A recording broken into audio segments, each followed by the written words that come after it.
हम यहाँ पे टेंस के बारे में पढ़ेंगे कि टेंस कैसे बनाया जाता है, टेंस कैसे बनाया जाता है, टेंस कैसे बनाए, कैसे समझे, कैसे पहचाने टेंस।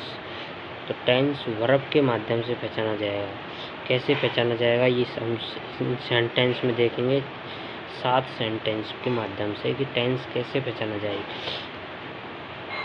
पहला सवाल है how to identify present indefinite tense, कि प्रेजेंट इंडेफिनिट को कैसे पहचाने। हाउ टू आइडेंटिफाई, कैसे पहचाने।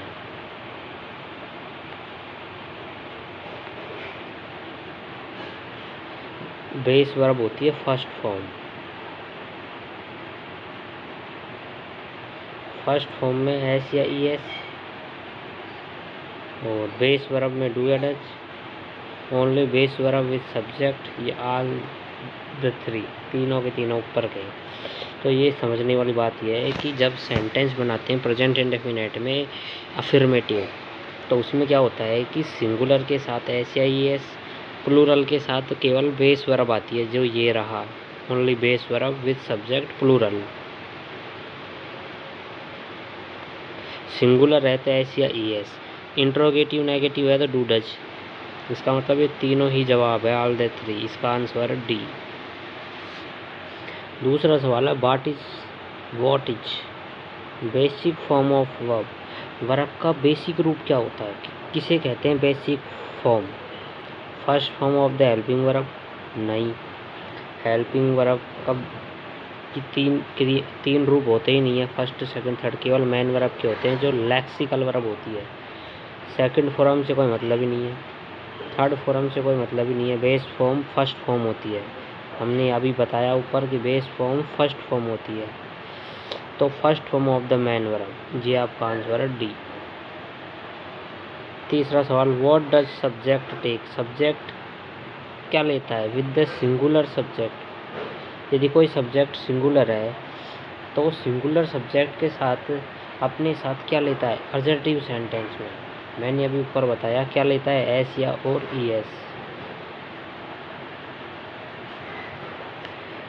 Is helping verb is used in present indefinite में, क्या सहायक क्रिया उपयोग की जाती है प्रेजेंट इंडेफिनिट में, यस या नो। यस, अभी मैंने बताया डू और डज। नेगेटिव इंट्रोगेटिव में। अफर्मेटिव है तो सिंगुलर है तो एस या ई एस, और प्लूरल है तो केवल बेसिक, कुछ भी नहीं लगेगा, ना एस या ना ई एस। नेगेटिव है तो डू डज, इंट्रोगेटिव है तो डू डज, साथ में नोट लग जाएगा। Which helping verb present indefinite tense take, कौन सी helping verb present indefinite tense लेता है। मैंने अभी बताया डू और डज, आंसर डी, ए और B. Which verb is used in negative sentence में कौन सी वर्ब उपयोग की जाती है इन प्रेजेंट इंडेफिनिट। ऊपर मैंने अभी बताया हुआ है कौन सी वर्ब ली जाती है, हेल्पिंग वर्ब डू और डज, ए आंसर। डिड है जो पास्ट में है, हैव है परफेक्ट में है, विल है फ्यूचर में है, और प्रेजेंट इंडेफिनिट में डू और डज। विच सब्जेक्ट, कौन सा सब्जेक्ट है, सिंगुलर है कि प्लूरल है। Does present indefinite take with S या E S. Present indefinite tense में एस या ई एस लेता है कौन सा subject, which subject, singular plural या बोथ नन, केवल सिंगुलर। हमने अभी पढ़ा कि do does singular, base verb में डू डज लगता है जब सिंगुलर वर्ब हो और असर्टिव सेंटेंस हो।